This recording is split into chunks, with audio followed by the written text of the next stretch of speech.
নমস্কার। আরও একটা গুরুত্বপূর্ণ আপডেট নিয়ে চলে এলাম। খুব গুরুত্বপূর্ণ ভিডিওতে যাচ্ছে। চ্যানেলে ফার্স্ট টাইমে থাকলে চ্যানেলটাকে সাবস্ক্রাইব করে বেল আইকনটা টিপে রাখতে হবে লেটেস্ট গুরুত্বপূর্ণ আপডেট পাওয়ার জন্য। স্টেপ টু স্টেপ আজকের আপডেটটি আপনাদের সামনে তুলে ধরবো। আজকে কথা বলবো চুক্তিভিত্তিক কর্মীদের নিয়ে। চুক্তিভিত্তিক কর্মীদের স্থায়ীকরণ কি সম্ভব? আদৌ স্থায়ীকরণ কি একবারে হতে চলেছে?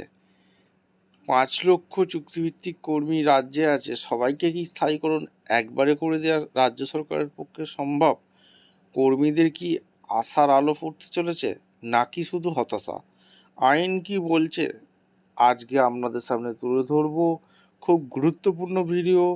চ্যানেলে ফার্স্ট টাইমে থাকলে চ্যানেলটাকে সাবস্ক্রাইব করে বেল আইকনটা টিপে রাখতে হবে লেটেস্ট গুরুত্বপূর্ণ আপডেট পাওয়ার জন্য। স্টেপ টু স্টেপ আজকের আপডেটটি আপনাদের সামনে তুলে ধরছি।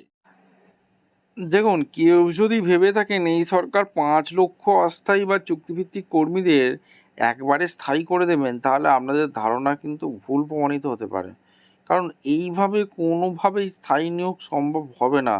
কারণ এইভাবে নিয়োগ হলে পরবর্তীকালে কোনো না কোনো বঞ্চিত নতুন চাকরি প্রার্থী আদালতে মামলা করে দিতে পারে এবং আদালত সম্পূর্ণ নিয়োগ বাতিল করে দেবে। তাই আমাদের উচিত সরকারের কাছে একটি স্বচ্ছ প্রক্রিয়ার মাধ্যমে প্রয়োজনে পুনরায় আন্তঃবিভাগীয় পরীক্ষায় কিংবা ইন্টারভিউর মাধ্যমে নিয়োগ করার ব্যবস্থার দাবি জানানো।